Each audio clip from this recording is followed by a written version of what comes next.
යාවයි හැමෝටම ආයිබෝවන් කියනවා. අද දවසේ අපි සීගිරිය නරඹන්නට ආවා. අපි සීගිරිය නරඹන්න ආවට පස්සේ අතීතයේ අපේ හෙළ වාස්තු විද්‍යාඥයන්ගේ ශිල්පීය දක්ෂතාවයක් ඔබට කියන්න කියලා හිතුණා. ඔයාලට පේනවා මේ තියෙන්නේ සීගිරිය වටා දිවෙන ඇල මාර්ග.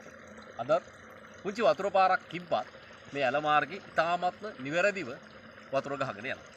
ඉතින් භූමියේ බැස්ම ඉතාමත්ම ක්‍රමානුකූලව යොදාගෙන ඉතා විනිවිද භාවයකින් හෙළ තාක්ෂණය අපිට මෙලෙස පෙන්නනවා.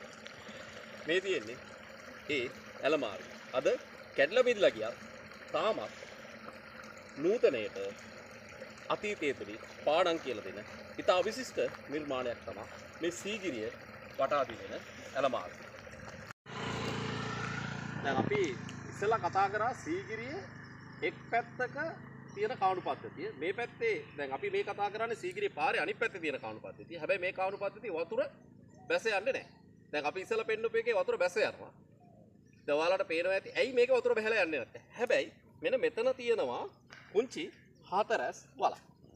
එතකොට ඔයාලට පේනවා මේ පැත්තෙන් එන වතුර පාර උමන් නල මාර්ග ඔස්සේ ප්‍රධානතම ආරක්ෂිත දියාගල සඳහා යොමු කරලා තියෙනවා. එතකොට මේ ප්‍රදේශයේ සමහර භූමියේ බැස්ම යොදාගත්තාම ආරක්ෂිත දියාගල පැත්තට බර කරලා තමයි හදලා තියෙන්නේ. දැන් මෙතන හතරස් කොටුවෙන් අපිට මේක පෙන්වන්න පුළුවන් ළඟටම අරන් මේ හතරස් කොටුවේ ඔයාලට වෙන වතුර එකතු වෙලා තියෙනවා.